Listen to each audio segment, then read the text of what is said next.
What you mind, you become. What you mind, you receive. What you mind comes in a friction. What you mind is given to you. You mind the things of flesh, you'll be full of flesh. Because flesh will deliver into you through your mind flesh or things of flesh. All right?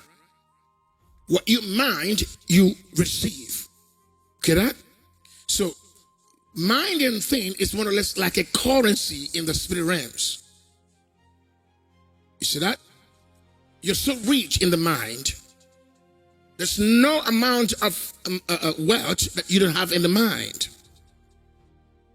The currency to purchasing anything from the spirit world is different states of the mind. If you have a fearful mind, the spirit of fear will come into you. If you have a cowardly mind, the spirit of uncertainty, the spirit of weakness will come into your mind, will come through the mind. If you mind the things of spirit, of course, holiness, righteousness, godliness, the fear of the Lord, the blessing of the Lord will come into your life. So what you mind is what you receive. What you mind is what you paid for. By law, when you mind something, you've paid for it. And by law, it is guaranteed to be released into your life. So the greatest act of receptivity is of the mind. If you mind sex, you start committing sexual sins. It's as simple as that. Once you set your mind on sexual urges, sexual activities, sexual things, over time, you see yourself committing fornication or adultery. Why? Because you've set your mind on it. If you set your mind to study and to read and to improve your finances, over time, trust me, you will acquire in great knowledge.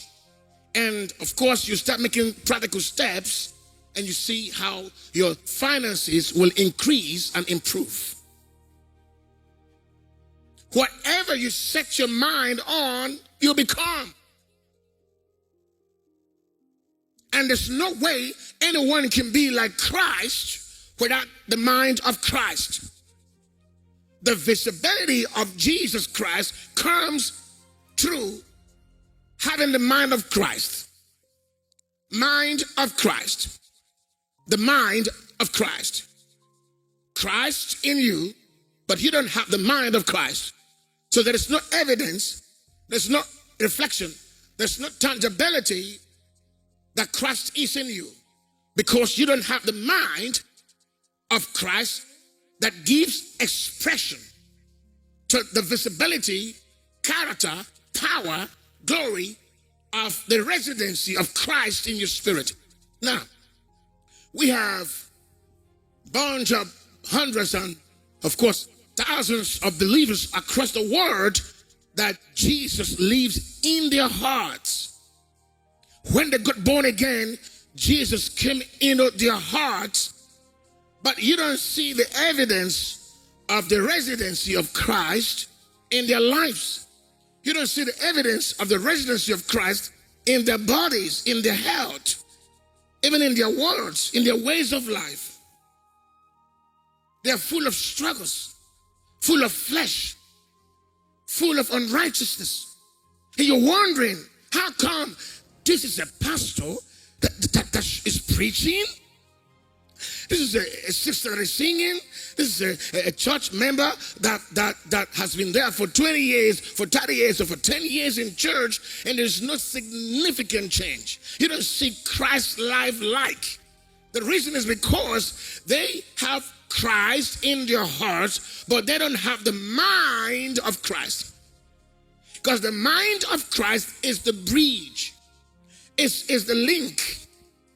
It is a connection that gives expression to Christ that is in your spirit. Without the mind of Christ, it is impossible to have the realities of Christ passed on to you as an inheritance.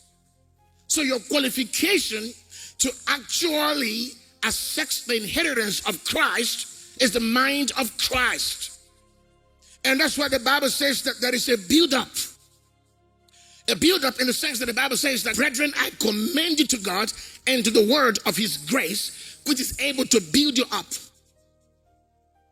and to give you an inheritance amongst them that are sanctified.